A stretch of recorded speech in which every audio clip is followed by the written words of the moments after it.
உங்களுக்கு சமீபித்து வரும் பொழுது சத்துருக்கு பயப்படாதீர்கள். வாதை உங்களை சமீபித்து வரும் பொழுது வாதைக்கு பயப்படாதீர்கள். காரணம், உங்களுக்காய் யுத்தம் பண்ணுகிற ஒரு கர்த்தர் உங்களோடு கூட இருக்கிறார். இதுவரைக்கும் உங்களை பின்தொடர்கிற சில வியாதிகள், பின்தொடர்கிற சில வறுமைகள், உங்களை அழிக்க நினைக்கிற பிசாசின் தந்திரங்கள் இனி பின்தொடர்வதில்லை. கர்த்தர் நல்லவர், அவருடைய கிருபை என்றும் உள்ளது. கர்த்தர் நல்லவர், அவருடைய கிருபை மாறாதது. மனிதன், உறவுகள், நட்புகள் மாறி போகும். உங்களையும் என்னையும் அழைத்த ஆண்டவர் மாறாதவர், மறவாதவர் என்பதை உங்களுடைய இருதயத்திலே நினைவு கூறுங்கள். கர்த்தர் உங்களை ஆசீர்வதிப்பாராக.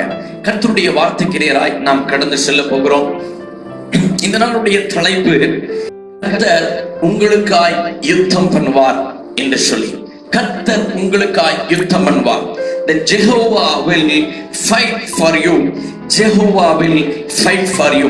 யாத்ராகமம் 14ஆம் அதிகாரம் 14வது வசனத்திலே வாசிக்கும் பொழுது, கர்த்தர் உங்களுக்காக யுத்தம் பண்ணுவார், நீங்கள் சும்மா இருப்பீர்கள் என்று சொல்லி எழுதப்பட்டிருக்கிறது. கர்த்தர் உங்களுக்காக யுத்தம் பண்ணுவார், நீங்கள் சும்மா இருப்பீர்கள் என்று சொல்லி.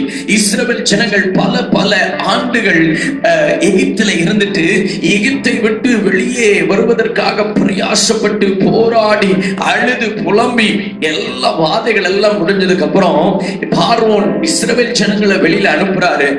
எப்படியோ நமக்கு விடுதலை கிடைச்சிருச்சு என்று சொல்லி சந்தோஷமா வராங்க. வரும்பொழுது பார்த்தா அவர்களுக்கு முன்பதாக செங்கடல் இருக்குது, பின்னாடி எகிப்தின் சேனை வருகிறது. முன்னாடி ஒரு பக்கம் தடை, பின்னாடி ஒரு பக்கம் தடை, எல்லா பக்கமும் தடை, எல்லா பக்கமும் பிரச்சனை, எல்லா பக்கமும் போராட்டம். அவர்கள் மிகவும் பயந்தார்கள் என்று வேதத்தில் வாசிக்கிறோம். 10வது வசனம் 14ஆம் அதிகாரம் 10வது வசனத்தில் வாசிக்கும் பொழுது, பார்வோன் சமீபித்து வருகிற போது இஸ்ரவேல் புத்திரர் தங்கள் கண்களை ஏறெடுத்து பார்த்தார்கள். பார்வோன் சமீபித்து வருகிறான். இன்னைக்கு பிரச்சனை சமீபத்து வருகிறது, சத்ரு சமீபத்து வருகிறான். நமக்கு தெரிந்த பிரச்சனை பக்கத்துல வந்துருச்சு, வியாதி பக்கத்துல வந்துருச்சு, அகோரங்கள் பக்கத்துல வந்துருச்சு. என்னமோ ஒண்ணு நடக்குது. ரொம்ப அருகாமையில் இருக்கிறவங்க இன்னைக்கு கேட்டா நிறைய பேர் சொல்றாங்க, எங்க பக்கத்து தெருவுல வந்துருச்சுங்க, எங்க பகுதியில வந்துருச்சு, இந்த வியாதி வந்துருச்சு. ஐயோ அகோரம். பார்வோன் சமீபித்து வருகிற போது அந்த பார்வோனுக்கு நீங்க பயப்படாதீங்க. சத்ரு உங்களுக்கு சமீபித்து வரும் பொழுது சத்ருக்கு பயப்படாதிருங்கள். வாதை உங்களை சமீபித்து வரும் பொழுது வாதைக்கு பயப்படாதிருங்கள். காரணம், உங்களுக்காய் யுத்தம் பண்ணுகிற ஒரு கர்த்தர் உங்களோடு கூட இருக்கிறார். பார்வோனின் சேனைகளை கவிழ்த்து போட்டவரை துதியுங்கள், அவர் கிருபை என்றும் உள்ளது. என்ன நடக்குது? பார்வோனின் சேனை தீவிரமாய் பாய்ந்து வருகிறார்கள் என்பதை அவர்கள் ஏறெடுத்து பார்த்த உடனே என்ன நடந்துச்சு?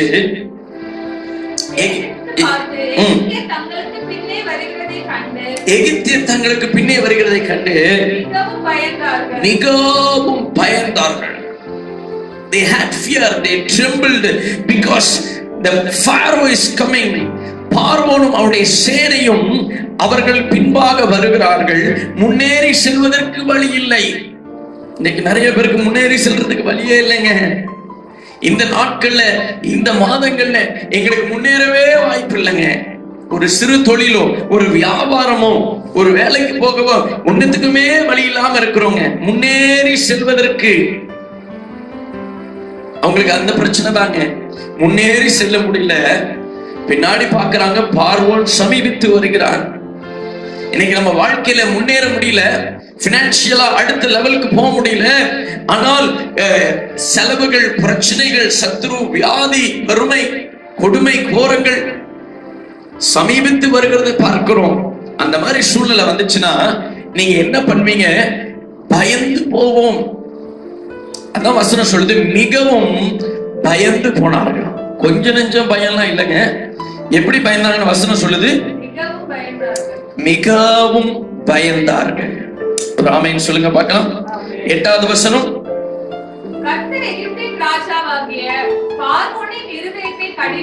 கர்த்தர் பார்வோனின் இருதயத்தை கடினப்படுத்தினார். பின்தொடர்ந்தான். He followed Israelites.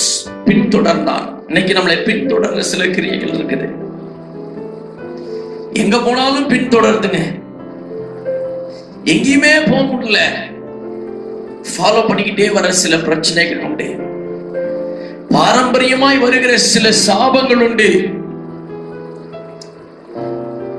கடந்த நாட்களில் ஒரு சகோதரி சொன்னாங்க, அவங்களுக்கு ஒரு குறிப்பிட்ட மாதம் வந்தா வியாதி படுக்கையில படுத்துருவாங்க, தவிர்க்கவே முடியாது. அந்த மாசம் வந்தா கன்ஃபார்ம் வியாதி. பார்த்துக்கிட்டே இருந்தாங்க. சில ஆண்டுகள் ஆக ஆக அவங்களே சொந்தக்காரங்க வேலை ஸ்தலத்துல எல்லார்கிட்டையும் சொல்லிருவாங்களாம், இந்த மாசம் நான் வரமாட்டேன், இந்த மாசம் ஃபுல்லா லீவ் அப்படின்றாங்க. ஏன் அப்படின்னா வியாதி எனக்கு வந்துடும். அவங்களுக்கே தெரியுது வியாதி வரப்போகுதுன்னு. கரெக்டா பார்ப்பாங்க. அதே மாசம் வந்த உடனே வியாதி படுக்கையில படுத்துருவாங்க. லைட்டா ஃபீவர் வர மாதிரி, தலைவலி வர மாதிரி இருந்து அப்படியே கொஞ்சம் கொஞ்சமா படுத்து டைஃபாய்ட்ல படுத்து ஒரு மாதம் முழுவதும் எழுத முடியாது. வருடம் பாரம்பரியமாய் வருகிற சாபம், சந்ததியாய் வருகிற சாபம். உங்க சொந்தத்துல யாரோ ஒருத்தர் மரணம் ஏற்பட்டுச்சு, அதனால வருகிற சாபம். என்னன்னே தெரியலங்க. நாங்களே என்னென்னமோ பண்றோம். எங்களை பின்தொடர்ந்து வருகிற சில கிரியைகள். இன்னைக்கு உங்களை பின்தொடர்ந்து வருகிற சில கிரியைகளை கர்த்தர் துண்டித்து அப்புறப்படுத்த போகிறார். God is going to disconnect all which is unwanted and which is following you. உங்களுக்கு அவசியம் இல்லாதது, தேவையில்லாதது, உங்களை பின்தொடர்கிற அனைத்தையும் கர்த்தர் துண்டித்து போட போகிறார். அவர்களை பின்தொடர்ந்தான் பார்வோனும் உடைசனிலும். இந்த சகோதரி சொன்னாங்க, பல வருஷமா என்னை பின்தொடர்ந்துகிட்டே இருக்குது. எப்போ அப்படின்னு கேட்டாங்க, அடுத்த மாசம் வரப்போகுது. நான் அட்வான்ஸாவே வேலைக்கு லீவ்லாம் சொல்லிட்டேன் மாஸ்டர் அப்படின்னா. நான் சொன்னேன், லீவ்லாம் சொல்லாதீங்க. இந்த மாதத்தோடு ஆண்டவர் உங்கள் பாரம்பரிய சாப கட்டுகளை உடைக்க போகிறார். மரணத்தின் கட்டுகளை கர்த்தர் உடைக்க போகிறார். உங்களுக்கு விரோதமாய் கிரியை செய்கிற பிசாசின் தந்திரங்களை கர்த்தர் முறியடிக்க போகிறார். கர்த்தர் உங்களுக்காய் நின்று யுத்தம் பண்ணுவார் சொல்லி அவளுக்காக கண்ணீரோடு ஜெபித்தேன். அந்த மாதம் உங்களுக்கு போன் பண்ணேன். ஃபர்ஸ்ட் வீக் போன் பண்ணேன். சொன்னாங்க, ஃபர்ஸ்ட் ஆண்டோடைய கிருபையில நல்லா இருக்கிற, எந்த பலவீனமும் இல்லை, ரொம்ப சந்தோஷம். செகண்ட் வீக் அவங்களே போன் பண்ணாங்க, ஃபர்ஸ்ட் ஆண்டு கிருபையில நல்லா இருக்கிறேன். 3வது வாரம் 4வது வாரம் மாதம் முழுவதும் முடிஞ்சது. வேலைக்கு போனாங்க. அந்த மாதம் முடிஞ்சோன்னு அவங்களை தொடர்பு பண்ணேன். அவங்க சொன்னாங்க, கிட்டத்தட்ட 10 வருடங்களாய், past 10 years the disease was following her. அவர்களை பின்தொடர்ந்த அந்த ரோகம், வியாதி, அந்த வருஷத்தோடு அதுக்கு ஒரு கர்த்தர் ஒரு முற்றுப்புள்ளியை வைத்தார். இதுவரைக்கும் உங்களை பின்தொடர்கிற சில வியாதிகள், பின்தொடர்கிற சில வறுமைகள், உங்களை அழிக்க நினைக்கிற பிசாசின் தந்திரங்கள் இனி பின்தொடர்வதில்லை. இதுவரைக்கும் நீங்க பயந்தீங்க, மிகவும் நடுங்கினீங்க. ஆனா ஆண்டவர் சொல்றார், பயப்படாதே, நான் உனக்கு முன்னாடி போய் கோணலானவைகளை செவையாக்குவேன் என்று கர்த்தர் வாக்கு பண்ணுகிறார். அதான் உங்க வாசிக்கிறோம், கர்த்தர் உங்களுக்காக யுத்தம் பண்ணுவார். Be still, be still. நீங்க சும்மா இருங்க, நீங்க சும்மா இருங்க. சும்மா இருங்கன்னா எப்படிங்க சும்மா இருக்கிறது? இப்ப நீங்க சும்மா இருக்கிறீங்க பாத்தீங்களா? இந்த நாட்கள்ல ஆண்டவருடைய சமூகத்துல உட்கார்ந்து இதை தியானிக்கிறீங்க பாத்தீங்களா? இந்த வார்த்தையை கேட்டுக்கொண்டிருக்கிறீங்க பாத்தீங்களா? அல்லது நீங்க ஜெபத்துல உட்கார்ந்து இருக்கிறீங்க பாத்தீங்களா? ஆண்டவருடைய சமூகத்துல அதிகமாய் நேரத்தை செலவிடுறீங்க பாத்தீங்களா? சில ஆண்டுகளுக்கு முன்னாடி, சில மாதங்களுக்கு முன்னாடி Facebookல மக்கள் என்னென்னத்தையோ பார்த்துக்கிட்டு இருப்பாங்க. ஆனா நீங்க Facebook ஃபுல்லா ஆண்டவருடைய வார்த்தையை கேட்கிறாங்க, ஜெபத்துல உட்கார்ந்து இருக்கிறாங்க, கான்ஃபரன்ஸ்ல பிரேயர் பண்றாங்க, வாட்ஸ்அப்ல மெசேஜஸ் பாக்குறோம். ஆண்டவர் சொல்றார், நீங்க சும்மா என் சமூகத்துல உட்கார்ந்துருங்க, நான் உங்களுக்காக யுத்தம் பண்ணுவேன், நான் உங்களுக்காக யுத்தம் பண்ணுவேன். அதான் வாசிக்கிறோம், பின்தொடர்ந்தான் இஸ்ரவேல் புத்திரர் பலத்த கையுடன் புறப்பட்டு போனார்கள் என்று சொல்லி வாசிக்கிறோம். 11வது வசனம். அன்றியும் அவர்கள் மோசேயை நோக்கி, எகிப்திலே பிரேத குழிகள் இல்லை என்றா, வனாந்திரத்தில் சாகும்படிக்கு எங்களை கொண்டு வந்தீர், வனாந்திரத்திலே சாகும்படியா எங்களை கொண்டு வந்தீர் என்று சொல்லி இஸ்ரவேல் ஜனங்க மோசேயை பார்த்து கேட்கிறாங்க, எங்களை சாகும்படியா கொண்டு வந்தீங்க, இதுதான் உங்களுடைய விருப்பமா? இதுதான் ஆண்டவருடைய சித்தமா? பஞ்ச நாட்கள், வியாதியின் கோரங்கள், கொடுமைகள் இந்த நாட்கள் இருக்குது. ஒருவேளை சிலர் இப்படி சொல்லணும், ஆண்டவரே இந்த பஞ்சத்தை பார்க்கவா எங்களை ஆண்டவரே என்ன வச்சிருக்கிறீங்க, இந்த வாதைய பார்க்கவா எங்களை வச்சிருக்கிறீங்க ஆண்டவரே, ஏன் ஆண்டவரே எங்களை நல்லாவே வச்சிருக்கலாமே, எங்களை நல்லாவே விட்டுருக்கலாமே. அந்த ஊர்ல இருந்தோம்னா நாங்க நல்லா இருப்போம், இந்த பகுதியில இருந்தோம்னா நாங்க நல்லா இருப்போம். ஆனா நாங்க இந்த ஏரியால இருக்கிறனால லாக்டவுன் அதிகமா இருக்கு, அல்லது சென்னை பட்டணத்துல இருக்கிறனால ஃபுல்லா சிவப்பு மண்டலமாய் அறிவிக்கப்பட்டிருக்குது, என்ன செய்யறது? இஸ்ரவேல் ஜனங்க முறுமுறுக்குறாங்க. அங்க விட்டுருந்தீங்கன்னா நாங்க ஏதாவது ஒண்ணு சாப்பிட்டுக்கிட்டு அப்படியே வாழ்ந்திருப்போமேயா, இங்க கொண்டு போய் அங்க பிரேத குழி இல்லை என்று சொல்லியா இங்க எங்களை அடக்கம் பண்ண வந்தீரு அப்படின்னு சொல்லி முறுமுறுக்கிறாங்க. கர்த்தருடைய மனுஷனாகிய மோசே சொல்றாரு, இந்த நீங்க நின்று கொண்டு கர்த்தர் செய்யும் ரட்சிப்பை பார்க்க போகிறீர்கள். தேவ பிள்ளையை இன்று கர்த்தர் உங்களுக்கு செய்ய போற ரட்சிப்பை பார்க்க போறீங்க. இன்று உங்க பகுதியில கர்த்தர் செய்ய போற ரட்சிப்பை நீங்கள் பார்க்க போகிறீர்கள். நான் உங்களை பார்த்து சொல்லட்டும், இன்று உங்கள் குடும்பத்துல கர்த்தர் செய்ய போகிற ரட்சிப்பை பார்க்க போகிறீர்கள். உங்க வேலை ஸ்தலத்துல கர்த்தர் செய்ய போற ரட்சிப்பை பார்க்க போகிறீர்கள். உங்க பொருளாதாரத்தில் ஒரு ரட்சிப்பை நீங்கள் பார்க்க போகிறீர்கள். உங்க வாழ்க்கையில் இதுவரைக்கும் மீண்டும் வர முடியாத பிரச்சனைகள், சில அடிமைத்தனத்தின் ஆவிகள், சில பலவீனத்தின் ஆவிகள் இருந்து கர்த்தர் உங்களை பூரணமான விடுதலை தரப்போகிறார். இனி அவன் பின்தொடர்வதில்லை. அவன் உங்களை பின்தொடர்றானா அது அழிவுக்கே என்பதை நீங்கள் நினைவு கூறுங்கள். பார்வோனும் அவனுடைய சேனைகளும் பின்தொடர்ந்தார்கள். செங்கடலை கர்த்தர் பழக்கிறதுக்கு முன்னாடி அழகா வசனம் சொல்லுது. 4வது வசனம் வாசிச்சு பாருங்க. ஏன் இந்த பாடு, ஏன் இந்த உபத்திரவம்? ஆகையால் பார்வோன் அவர்களை பின்தொடரும்படிக்கு நான் அவன் இருதயத்தை கடினப்படுத்தினேன். ஏன் ஆண்டவர் இருதயத்தை கடினப்படுத்தினாரு? நானே கர்த்தர் என்பதை எகிப்தியர் அறியும்படிக்கு. இன்னைக்கு உங்களை விரோதமா பகைக்கிறவர்கள் ஒருவேளை வேலை ஸ்தலத்துல இருக்கலாம், குடும்பத்துல இருக்கலாம், சொந்தத்துல இருக்கலாம். ஐயோ பயங்கரமாய் உக்கிர பகையாய் பகைக்கிறார்களே என்று சொல்லி நீங்க நினைக்கலாம். ஆனால் ஆண்டவர் அவனுடைய இருதயத்தை கடினப்படுத்தினார். எதற்காக கடினப்படுத்தினாராம்? வாசிங்க. நானே கர்த்தர் என்பதை எகிப்தியர் அறியும்படிக்கு பார்வோனாலும் அவனுடைய எல்லா ராணுவத்தாலும் மகிமைப்படுவேன் என்றார். இன்னைக்கு ஆண்டவர் சொல்றாரு, எதற்காக ஆண்டவர் இதை அனுமதித்தாராம்? உங்கள் சத்துருக்கள் முன்பதாக அவருடைய எல்லா ராணுவத்தாலும், நான் கர்த்தர் என்பதை எகிப்தியர் அறியும்படிக்கு. இன்னைக்கு கர்த்தர் உங்க கூட இருக்கிறார் என்பதை உங்கள் சத்துருக்கள் அறியும்படிக்கு ஆண்டவர் சில சமயத்துல சிலருடைய இருதயத்தை கடினப்படுத்துறாரு. ஆண்டவரே இந்த கடினம், அந்த கடினம் இல்லைன்னா நீங்க ஜெபத்துல உட்கார்ந்துருப்பீங்களா? அந்த கடினம் இல்லைன்னா இன்னைக்கு ஆண்டவரை நம்ம தேடுவோமா? அவங்க இருதயம் ரொம்ப ஹார்டா இருந்தனால, ரொம்ப கடினமா இருந்தனால நம்ம ஆண்டவருடைய சமூகத்தில் உட்கார்ந்து, அப்பா பிதாவே ஆண்டவரே இறங்கும், எப்படியாவது ஆண்டவரே அவருடைய இருதயத்தை கரைங்க ஆண்டவரே ஜெபிக்கிறோம் இல்லையா? அதனால ஆண்டவர் என்ன பண்றாரு? சிலருடைய இருதயங்களை கர்த்தர் கடினப்படுத்தி வைத்திருக்கிறார். அது தீமைக்காக அல்ல, அவர்கள் மூலமாய் கர்த்தருடைய நாமம் மகிமைப்படும்படியாக. through them. வசனம் அழகா சொல்லுது பாருங்க. நான் கர்த்தர் என்பதை எகிப்தியர் அறியும்படியாகவும் பார்வோனாலும் அவருடைய எல்லா ராணுவத்தாலும் மகிமைப்படுவேன். through Pharaoh, பார்வோனாலும் அவருடைய ராணுவத்தாலும் நான் மகிமைப்படுவேன்னு சொல்லிட்டாரு. இன்னைக்கு உங்க சத்ருவால கர்த்தருடைய மகிமை உங்களுக்கு வெளிப்பட போகுது. உங்களை பகைக்கிறவர்களுக்கு முன்பதாக கர்த்தர் யார் என்பதை அவர்களுக்கு வெளிப்படுத்தி காட்ட போறார். அது மாத்திரம் இல்ல, நீங்க யார் என்பதை கர்த்தர் வெளிப்படுத்துவார். கர்த்தர் உங்களோடு கூட இருக்கிறார் என்பதை அவர்கள் அறிந்து கொள்ளத்தக்கதாய் கர்த்தர் காரியங்களை மாறுதலாய் முடிய பண்ண போகிறார். ஹல்லேலூயா. கர்த்தர் உங்களுக்காக யுத்தம் பண்ணுகிறார். கர்த்தர் உங்களுக்காக யுத்தம் பண்ணுகிறார். யோபு 5ஆம் அதிகாரம் 20வது வசனம். பஞ்ச காலத்தில் அவர் உம்மை மரணத்துக்கும் யுத்தத்திலே பட்டயத்தின் வெட்டுக்கும் உங்களை விலக்கி மீட்பார். பஞ்ச காலத்திலே அவர் உண்மை மரணத்துக்கும், இந்த பஞ்ச காலத்துல ஆண்டவர் உங்களை மரணத்திலிருந்து தப்பு வச்சுட்டார். எத்தனை பேர் இருக்கிற இடத்துல ஆமென்னு சொல்வீங்க? பஞ்ச காலத்துல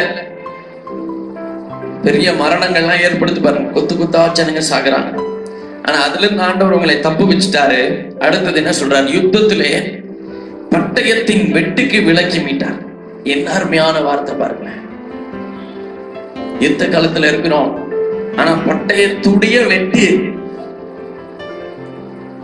சிலர் பாத்தீங்களா, இப்படி அடிக்கும் போது அப்படி அப்படி கொஞ்சம் இப்படி நகர்ந்துட்டாங்கன்னா அந்த அடி வந்து அப்படியே ஸ்லிப் ஆயிரும், கொஞ்சம் மிஸ் ஆகும். நாங்க ஸ்கூல் படிக்கும் போது என்ன செய்வோம்னா, ஏதாவது பனிஷ்மெண்ட் கொடுத்தாங்கன்னா டீச்சர்ஸ் இந்த குச்சி வச்சு ஓங்கி அடிப்பாங்க. அப்போ நாங்க ஃப்ரெண்ட்ஸ்ல என்ன பண்ணுவோம்னா, அப்படியே கையை நீட்டிக்கிட்டே இருக்கும். கரெக்டா அடிக்கும், டக்குன்னு கையை அப்படி விளக்கிடும், அந்த அடி கீழே போயிடும். சில பசங்க என்ன பண்ணுவாங்கன்னா, கையை இப்படி மேல உயர்த்துவாங்க, இல்ல கீழே உயர்த்துவாங்க, அடி மிஸ் ஆகணும்ன்றதுக்காக. குச்சில வாங்குற, ஸ்கேல்ல வாங்குற அடிலாம் இல்லைங்க, பட்டயத்துல இருந்து வர வெட்டுக்கு ஆண்டவர் உங்களை விலக்கி மீட்பார். அந்த அடி கூட தாங்கிடலாங்க, வெட்டு விழுந்துருச்சுன்னா ஒண்ணும் பண்ண முடியாது. வேதத்துல வாசிச்சீங்கன்னா, ஆபிரகாம் இடத்துல ஆண்டவர் சொன்னாரு, உன்னுடைய புத்திரன், உன்னுடைய ஏக சுதனமாகிய உன்னுடைய குமாரனை நீ எனக்கு பலி செலுத்தணும்னு சொன்னாரு. அந்த பிள்ளையை கொண்டு போனாரு, கொண்டு போய் மலை உச்சியில கொண்டு போய் பலி செலுத்துறாரு. பலி செலுத்தும்படியாய் அவர் ஒரு பலிபீடத்தை கட்டி அந்த இடத்துல அவன் கைய காலெல்லாம் கட்டிட்டார். இப்ப என்ன நடக்குது? What is happening? சொல்லுங்க, என்ன நடக்குது? அடுத்தது ஆபிரகாம் என்ன பண்ண போறாரு? தன் பிள்ளைய பலி செலுத்த போறாரு. உடனே அவர் என்ன பண்ணணும்? பட்டயத்தை எடுத்து அவர் ஓங்கினார். ஓங்கி ஒரே வெட்டுனாங்க. கொஞ்சம் பேர் நினைச்சுக்கிட்டு இருக்கிறாங்க, அவர் ஓங்கும் போது ஆண்டவர் வந்துட்டு ஓங்காதப்பா அப்படின்ட்டாரு. அப்படிலாம் இல்ல, அவர் ஓங்கவே இல்லை. பட்டயத்தை எடுக்க போறாரு. எடுக்க போகும்போது ஆண்டவர் சொல்றாரு, ஆபிரகாமே உன் பட்டயத்தை எடுக்காத, ஏன்னா நீ என் வார்த்தைக்கு கீழ்ப்படிந்தபடினாலே என்று சொல்றார். பட்டயத்தின் வெட்டுக்கு ஆண்டவர் உங்களை விலக்கி மீட்டிருக்கிறார். எத்தனை யுத்தங்கள் நம்ம காண்கிற இந்த உலகம் அல்ல, காணாத உலகத்திலே நமக்கு விரோதமாய் அநேக போராட்டங்கள். நம்ம படுத்தோம்னா இறந்த நித்திரை செய்றவங்க, ஆனா நம்ம காணாத உலகத்திலே நமக்கு விரோதமாய் பிசாசு போர்க்களம் பண்ணி கொண்டு இருக்கிறான். ஆனால் ஒவ்வொரு நாளும் அவனுடைய பட்டயத்தின் வெட்டுக்கு ஒரு வெட்டு விழுந்துச்சுன்னா அந்த தழும்பு மாறவே மாறாதுங்க, காலமெல்லாம் அப்படி கிடக்கும். அந்த பட்டயத்தின் வெட்டுக்கு ஆண்டவர் உங்களை விலக்கி மீட்கிறார். ஆமென். சங்கீதங்களின் புஸ்தகம் 18ஆம் சங்கீதம் 34வது வசனம். நமக்காக அவர் யுத்தம் பண்ணுகிறது மாத்திரம் அல்ல,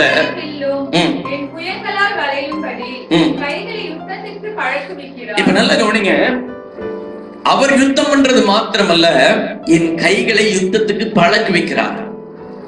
உங்களுக்கு ஒரு ட்ரைனிங் கொடுக்கிறாரு. நம்ம வாழ்றதெல்லாம் ஒரு ட்ரைனிங் பீரியட் தான்.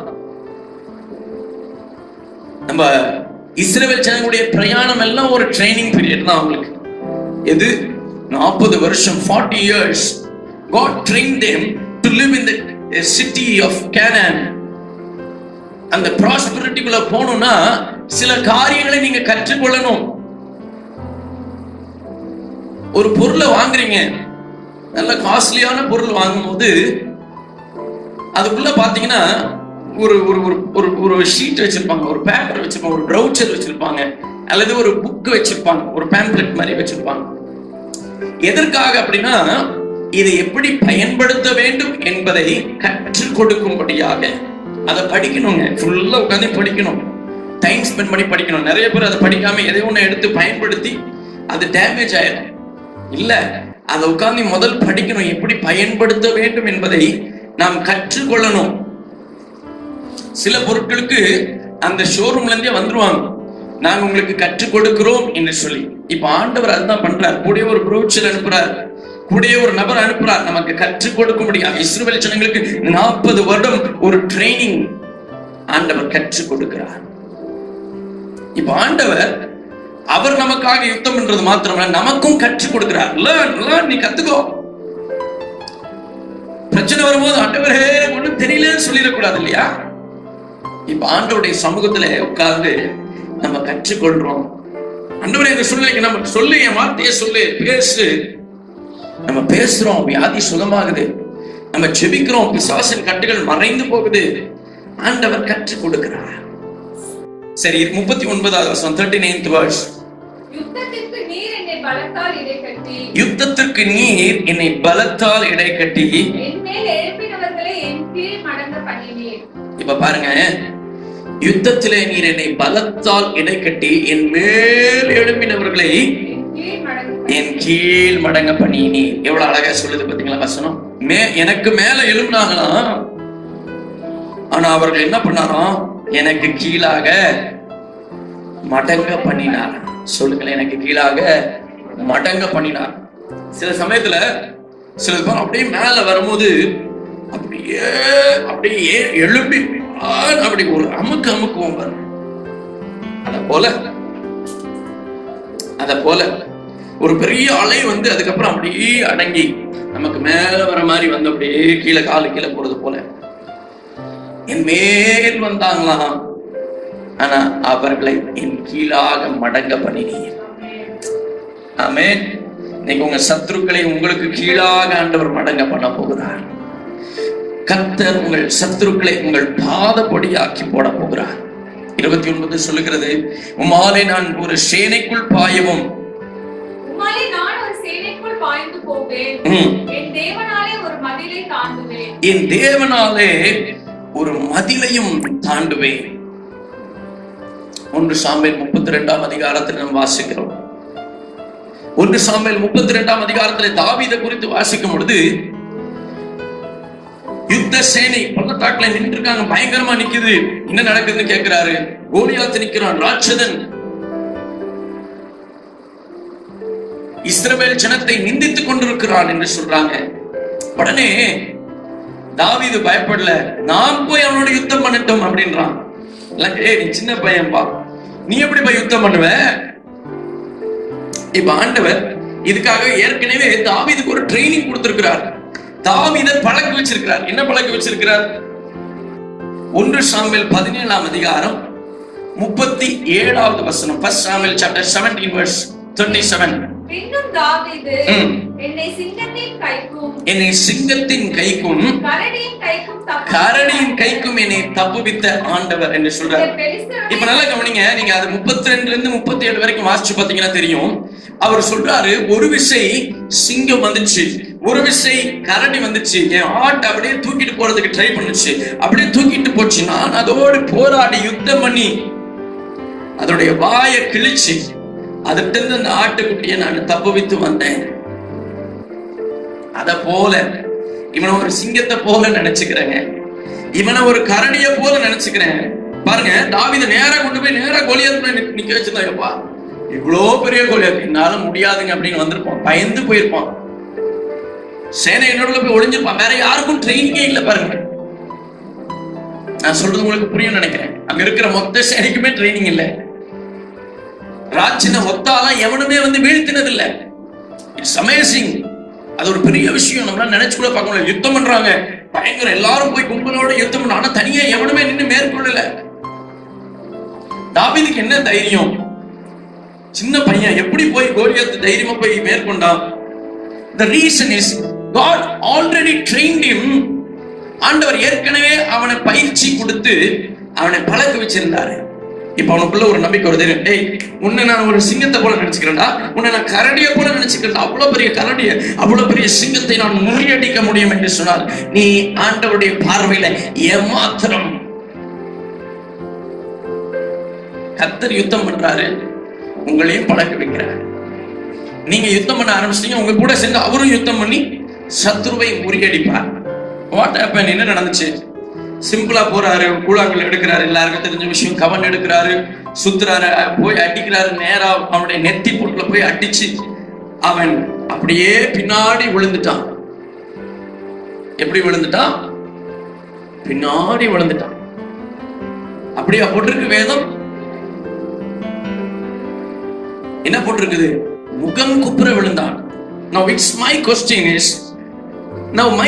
is, நான் ஒருத்தனை நெத்தில இப்படி அடிக்கிறேன், அவன் பின்னாடி விழுவானா முன்னாடி விழுவானா நீங்க யோசிச்சு பாருங்க. Think about it. நான் ஒருவனை அழைத்து அவன் நெற்றியில படார்னு அடிக்கிறேன், அவன் பின்னாடி விழுவானா முன்னாடி விழுவானா? Think practically. அவன் பின்னாடி தான் விழுந்தாகணும். ஏன்னா எனக்குள்ள இருந்து வர்ற ஃபோர்ஸ் அடிச்ச உடனே அவன் பின்னாடி போய் விழுகணும். மாறாக கோலியாத் முன்னாடி விழுகிறான், முகம் குப்புற விழுகிறான். என்ன நடக்குது? கல்லு முன்னாடி போய் நித்தி போட்டு அடிக்குது. அவன் பின்னாடி விழுகிறதுக்கு பதில் அந்த ஃபோர்ஸ்ல முன்னாடி எப்படி விழுந்தான்? ஏன்னா தாவீது அடிச்சது சின்ன கல்லு, ஆண்டவர் பின்புறமா இருந்து அடிச்சது பெரிய கல்லு. நீங்க களத்துல இறங்கிட்டீங்கன்னா ஆண்டவர் உங்களுக்காக யுத்தம் பண்ணுவார். சில சமயத்துல நமக்கு தெரிய மாட்டேங்குது ஆண்டவர் யுத்தம் பண்றாருன்னு நமக்கு தெரிய மாட்டேங்குது. ஆண்டவர் நான் நினைக்கிறேன் தாவீதுகிட்ட சொல்லியிருக்கலாம் மாட்டார், தாவீதே நீ போடா, நான் உனக்கு யுத்தம் பண்றேன்னு சொல்லல. தாவீதுக்கு ஒரு விசுவாசம், அரடி அடிச்சு போட்டோம்ல, சிங்கத்தை அடிச்சு போட்ட இவன் ஏமாத்துறான், இவன் போய் பிரயாசப்படுறான். ஆனா கர்த்தர் பின்னாடி நின்று யுத்த சேனைகளோடு போராடி அந்த ராட்சதனுடைய தலையை துண்டித்து போட்டார். இன்னைக்கும் உங்களுக்கு விரோதமாய் போராடுகிற சத்ருவின் வல்லமையிலிருந்து விடுதலை வேணுமா? நீங்க யுத்தம் பண்ண ஆரம்பிங்க. ஆண்டவர் உங்க கைகளை பழக்க வச்சுட்டாரு. 144 சங்கீதம் 1வது வசனம், Psalms 144 verse 1. என் கைகளை போருக்கும் என் விரல்களை யுத்தத்திற்கும் படிப்பிக்கிற, என் கைகளை போருக்கும் என் விரல்களை யுத்தத்திற்கும் படிப்பிக்கிற என் கண்மலையாகிய கர்த்தருக்கு ஸ்தோத்திரம். என் கைகளை போருக்கு. பாருங்க, everybody cannot fight in the war. எல்லாரும் போய் யுத்த காலத்துல போய் நின்று அடிச்செல்லாம் முடியாது. கையெல்லாம் தொங்கி போயிடும், தோளெல்லாம் உறிஞ்சிருங்க. போய் பட்டயத்தெல்லாம் நம்ம கையில தூக்கவே முடியாது. பழைய நாட்களே ராஜாக்கள் வைத்திருந்த பட்டயத்தை சில இடத்துல போய் நீங்க தூக்கி பாருங்க, அதை தூக்கவே அவ்வளவு வெயிட்டா இருக்கும். அப்ப அவர்கள் பழக்குவிக்கப்பட்டிருக்கிறார்கள். நமக்கு வீட்டுல இருக்கிற இந்த கத்தியை தான் நம்ம தூக்க முடியும். பெரிய பெரிய பட்டயங்கள் எல்லாம் நம்மளால பயங்கர பலத்தோடு இருக்கும். அப்ப ஆண்டவர் சொல்றாரு, நம்முடைய கைகளை யுத்தத்திற்கும் விரல்களை படிக்கலாமே, என் கைகளை போருக்கும் விரல்களை யுத்தத்திற்கும் படிப்பிக்கிறார். God teaches my hands for war and my fingers for battle. கை மாத்திரம் இல்லைங்க, உங்க விரலை கூட ஆண்டவர் பழக்கிறார். விரல் இருக்கு பாத்தீங்களா, எப்படி பட்டயத்தை பிடிக்கணும், எப்படி சத்ருவை அடிக்கணும், எப்படி மேற்கொள்ளணும், எப்படி குத்தணும், எல்லாத்தையும் ஆண்டவர் பழக்க வைக்கிறாருங்க. அப்ப கையில கொஞ்சம் கொஞ்சம் கொஞ்சம் காயங்கள் அடியெல்லாம் படுது. ஆனால் யுத்தத்திலே நீங்கள் தேறினவர்களா இருக்கும்படிக்கு ஆண்டவர் உங்களை என்ன செய்யறாராம்? பழக்க வைக்கிறார். ஒரு ஆமென் சொல்லுங்க பார்க்கலாம். ஹல்லேலூயா, ஹல்லேலூயா. உங்களை யுத்தத்திற்கு ஆண்டவர் பழக்க வைக்கிறார். உபாகமம் 33 அதிகாரம் 29வது வசனம், Deuteronomy chapter 33 verse 29. இஸ்ரவேலே, நீ பாக்கியவான், நீ பாக்கியவான், கர்த்தரால் ரட்சிக்கப்பட்ட ஜனமே, கர்த்தரால் ரட்சிக்கப்பட்ட ஜனமே, உனக்கு ஒப்பானவன் யார்? உனக்கு சகாயம் செய்யும் கேடகமும் யாருங்க? உங்களுக்கு பட்டயம் யாருங்க? உங்களுக்கு கேடகம் அவருதாங்க. உங்களுக்கு கேடகம், உங்க பாதுகாப்பு அவருதாங்க. உங்க சத்துருக்களை முறியடிக்கிற பட்டயம் அவர்தான். மேற்கொள்ள முடியலையே. I could not overcome. Yes, you can. But with the sword of Christ, கிறிஸ்துவின் பட்டயம் உங்க கையில இருந்துச்சுன்னா போதும். வாசிங்க. உன் சத்துருக்கள் உனக்கு இச்சகம் பேசி அடங்குவார்கள். முன்னாடி வாசிங்க திரும்ப. சகாயம் செய்யும் கேடகமும் மகிமை பொருந்திய பட்டயமும் அவரே. He is your honorable sword.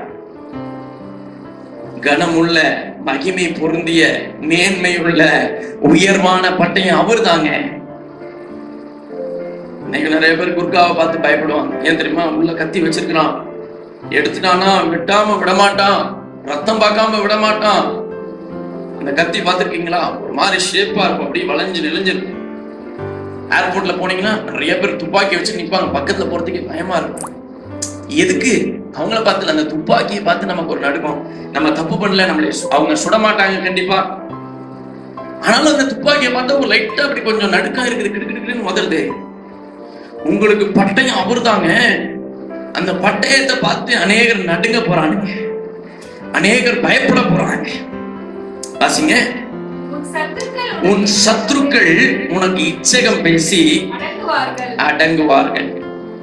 Come on, இல்லைங்க, உங்கள் சத்துருக்கள் இச்சகம் பேச மாட்டாங்கன்னு சொல்லல. ஆண்டவரே, நாங்க உம்முடைய பிள்ளையா மாறிட்டோம், நாங்க ரட்சிக்கப்பட்டுட்டோம், எவனும் எனக்கு முன்னாடி பேசக்கூடாது சொல்லாதீங்க. பேசுவாங்கன்னு ஆண்டவர் சொல்றாரு. இச்சகம் பேசுவாங்க, உங்களுக்கு விரோதமா பேசுவாங்க. நீங்க கொஞ்சம் கேப்ல வெளியில கடைக்கு போயிட்டீங்கன்னா கடகடன்னு உங்களை பத்தி எல்லாரும் பேசி முடிச்சு அப்படியே அமைதியா உட்கார்ந்துருப்பாங்க. சத்துருக்கள் பேசதான் செய்வாங்க, பேசிக்கிட்டு தான் இருப்பாங்க, வாய் இருக்கிற வரைக்கும் பேசிக்கிட்டு தான் இருப்பாங்க. ஒருத்தர் இன்னொருத்தர் கேட்டாராம், எனக்கு அடிக்கடி மூக்குல பிரச்சனை வந்துகிட்டே இருக்குங்க, கோல்டு வந்துகிட்டே இருக்குங்க, எப்பங்க இந்த கோல்டு போகும் அப்படின்னு கேட்டார். அவர் சொன்னாராம், இந்த மூக்கு இருக்கிற வரைக்கும் அந்த கோல்டு இருந்துகிட்டு தான் பார்ப்போம் அப்படின்னா. எப்பங்க இது ஒழுகிறத நிக்கும்?